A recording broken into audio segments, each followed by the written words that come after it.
अगर फर्ज करें मैं इस लाइन की बात करता हूँ V X O two two 2.2 की, तो बाहर कैपेसिटर फिल्ट्रेशन के लिए लगा हुआ, तो हम चेक, सवाल आता है ना कि सर ये जो सप्लाइयाँ आप बता रही हो ये चेक कैसे होंगी। तो पावर आईसी को जैसे ही वोल्ट देते हो ना, बैटरी के वोल्ट मिल गए ना, तो वो सप्लाइयाँ, अगर पावर आईसी ठीक है तो वो सप्लाइयाँ ऑटो बन जाती हैं, खुद ही बनेंगी। ये सप्लाइयाँ खुद बनेंगी जो कि पावर आईसी की अपनी ज़ाती रिक्वायरमेंट है। या मोबाइल को चार्जिंग पे लगाओगे, ये सप्लाइयाँ खुद बनेगी जो इसकी अपनी ज़ाती रिक्वायरमेंट है। ठीक है। कुछ सप्लाइयाँ बटन ट्रिगर करने के बाद बनती हैं, ये बात ध्यान रखें। कुछ सप्लाइयाँ बटन ट्रिगर करने के बाद बनती हैं जो, और कुछ सप्लाइयाँ बटन ट्रिगर करने से पहले बनती हैं। वो सप्लाइयाँ नहीं बनेंगी तो पावर आईसी 0 एम्पीयर कंज्यूम करेगी। एक तो ये बात होगी। दूसरी बात, उसके बाद आ जाओ जी, क्रिस्टल की चेकिंग सर जी कैसे होगी? क्रिस्टल के लिए एक ओसिलोस्कोप है जो कि मेरी लैब में पड़ी है, मैं ले आऊँगा।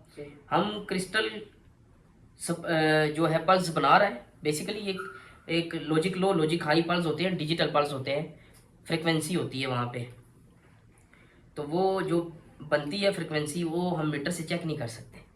उसके लिए एक ओसिलोस्कोप होती है जिसे हम जो है ना उससे चेक किया जा सकता है। ये डिजिटल पल्स होते हैं, तो इंशाल्लाह वो भी मैं आपको चेक करवाऊँगा, उसका भी बता दूंगा। और दूसरी बात एक और भी बता दूं कि हमारे जो मोबाइल को ऑन होने के लिए जो फ्रिक्वेंसी चाहिए होती है, 17 से 18 मेगाहर्ट्ज़ की फ्रिक्वेंसी चाहिए होती है। और जो ऊपर की फ्रिक्वेंसी है वो हमारे सिग्नल के एरिया के लिए काम आती है। बाज़ का नो सर्विस का फॉल्ट आता है, उसमें हमारे मोबाइल के अंदर क्रिस्टल का बड़ा अमल दखल होता है, क्रिस्टल बड़ा जवाबदार होता है। तो 17 से 18 मेगाहर्ट्ज़ तक की जो फ्रिक्वेंसी है वो हमारे ऑन होने के लिए मोबाइल को चाहिए होती है। जो ऊपर की फ्रिक्वेंसी है वो हमारे सिग्नल के एरिया के लिए होती है। ठीक है। उसके बाद आ जाए जी 0.0010, मैक्सिमम 10 तक। बटन ट्रिगर करने के बाद 10 तक की रीडिंग गई, मैक्सिमम 10 तक। अगर 10 तक रीडिंग गई मैक्सिमम, ये मैक्सिमम रीडिंग बता रहा हूँ, बटन ट्रिगर करने की बात कर रहा हूँ। ठीक है। अगर प्राइमरी लाइन बिल्कुल ओके है और हम बटन ट्रिगर कर रहे हैं और मैक्सिमम रीडिंग 10 तक जा रही है, तो इसका मतलब है बटन छोड़ते हो और सीपीयू भी लगा हुआ है, रैम भी लगी हुई है, मेमोरी भी लगी हुई है। ठीक है। सीपीयू, रैम, रोम लगे हुए हैं और हम बटन ट्रिगर करते हैं और पावर आईसी मैक्सिमम बता रहा हूँ रीडिंग, ये रीडिंग 10 तक मुश्किल जाती है। मैं थोड़ी सी एक्स्ट्रा रीडिंग बता रहा हूँ, ये बात ध्यान रखें। 10 से नीचे ही रहेगी 10 से बटन ट्रिगर करने के बाद। उस सूरत में आपके मोबाइल के अंदर कोई ना कोई बग सप्लाई का फॉल्ट है, कोई ना कोई बग सप्लाई, लो बूटिंग में चला जाएगा सेट।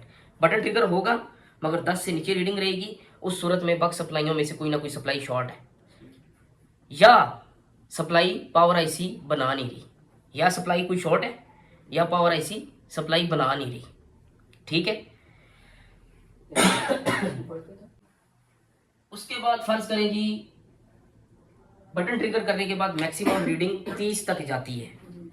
अच्छा, ये भी रीडिंग मैक्सिमम बता रहा हूँ, ये भी रीडिंग मैक्सिमम बता रहा हूँ। अगर बटन ट्रिगर करने के बाद रीडिंग 30 तक जाती है और सीपीयू भी लगा हुआ है, रैम भी लगी हुई है, रोम भी लगी हुई है, स्टोरेज आईसी इस्तेमाल लगी हुई है, रैम भी इस्तेमाल हो रही है और सीपीयू भी लगा हुआ है, तो बटन हम ट्रिगर करते हैं और रीडिंग जाती है 30 पे, तो उस सूरत में आपके मोबाइल की पावर आईसी बेहतरीन तरीके से काम कर रही है, पावर ऑन रिसेट बना रही है, उसको सीपीयू रिस्पॉन्स नहीं दे रहा।